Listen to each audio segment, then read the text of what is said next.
chest. And in spite of the recent reunion with the Soft Cell collaborator Dave Ball, his solo career is the one that fuels the fire, that tingles the nerve endings.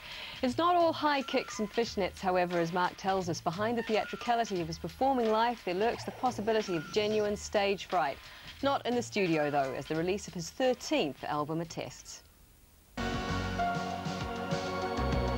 Marc Almond, pioneer of one of Britain's first electro duos, Soft Cell, has just released his 13th album called Stranger Things.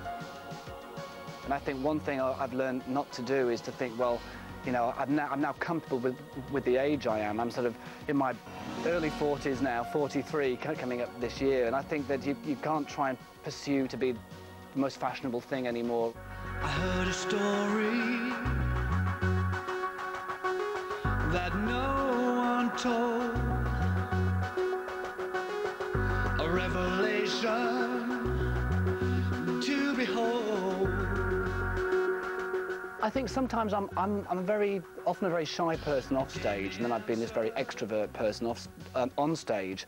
Have this very theatrical side that I love to express. I suppose that goes right back from my teen years of listening to some of the music I listened to, the Bowies and Roxy Musics and Mark Bolan's, and I suppose I took my theatricality from listening to music, a lot of music like that, and that's how I express myself on stage. And when I get on stage, it's a terrible fear for me to get on stage. I am scared stiff of it. I'm scared stiff of live things, of being on stage. But when I get on there, this persona takes over me, and I become this other person. It is a bit of a cliche to say that as well, but it's very, very true.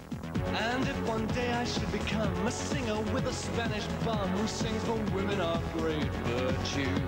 Back in the 80s and through into the 90s, I think a lot of us all went through this real incredibly hedonistic time. Some people came out of it well, and some people it destroyed them, really destroyed people, and I was nearly, I think, very much one of those people. Marc recently teamed up with former partner Dave Bell of Soft Cell to officially launch Ocean, a £23 million state-of-the-art music venue in London's Hackney.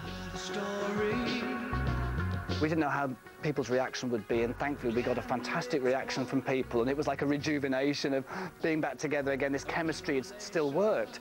So we will go on, and we will do a new album. There's a remix album coming out later this year with the greatest hits and a couple of new tracks, with a little tour to go with it to Britain and Europe. And then there will be a new album in the new year to follow that. So, I mean, firstly I should say I love the freedom of being a solo artist, so I don't ever want to go back into being in a permanent situation with Soft Cell.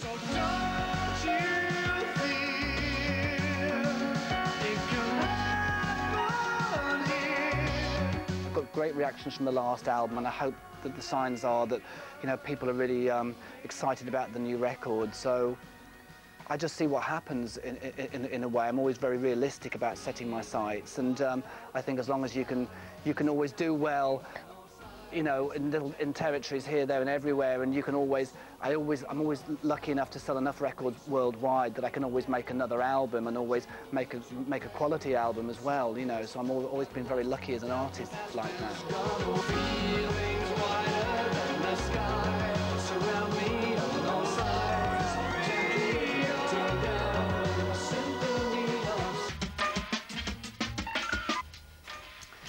Marc Almond, I don't know why he's so surprised about the idea that when the group get back together, there's an audience for them. Yeah. Because there is for everybody.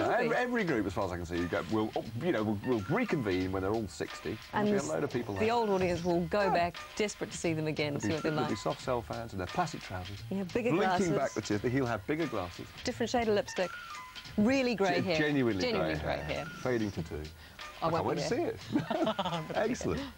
Well, next, something very different. The part Canadian, part Portuguese.